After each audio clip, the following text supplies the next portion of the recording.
Hello बंधुरा केमन आছেন সবাই आशा करी सकलेই খুবই ভালো আছেন।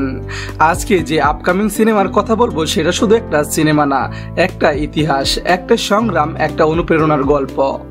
সিনেমার নাম কেউ বলে বিপ্লবী, কেউ বলে ডাকাত। এই সিনেমাতেই একদম নতুন রূপে আমরা দেখতে যাচ্ছি টলিউড সুপারস্টার জিতকে। এখানে তিনি এক বাস্তব নায়কের চরিত্রে অভিনয় করবেন। এই সিনেমা একজন বাস্তব চরিত্র অনন্ত সিংহের জীবনের উপর ভিত্তি করে বানানো হচ্ছে। তিনি ছিলেন ভারতের স্বাধীনতা সংগ্রামের এক সাহসী যোদ্ধা। ব্রিটিশদের বিরুদ্ধে লড়াই করতে গিয়ে যাকে কেউ বলেছে বিপ্লবী, আবার কেউ বলেছে ডাকাত।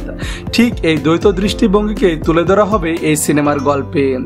জিৎ এই সিনেমায় শুধু একজন অভিনেতা না, বরং তিনি নিজেই এই সিনেমার প্রযোজক। এই প্রথমবার তিনি এমন একটা চরিত্রে অভিনয় করেছে যার জীবন সত্যি ইতিহাসের পাতায় লেখা থাকবে। সিনেমাটির কাজ এখনো প্রাথমিক পর্যায়ে এবং এটি 2026 সালে মুক্তি পাওয়ার কথা, কিন্তু জিতের ভক্তরা এখনো উত্তেজনায় আছে, কারণ এই সিনেমা হতে যাচ্ছে তার ক্যারিয়ারের অন্যতম শক্তিশালী অভিনয়। কেউ বলে বিপ্লবী, কেউ বলে ডাকাত শুধু এক নায়কের গল্প না, এটি এক জাতির স্বাধীনতার খোঁজে আত্মত্যাগের গল্প। জিৎ আবার প্রমাণ করতে যাচ্ছেন তিনি শুধু নায়ক না, তিনি একজন শিল্পী যিনি ইতিহাসকে পর্দায় জীবন্ত করে তুলতে জানেন।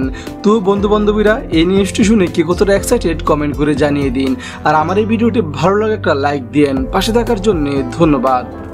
Hi friends, don't forget to like, comment and share, and yes, subscribe to Entertainment's YouTube page for latest updates.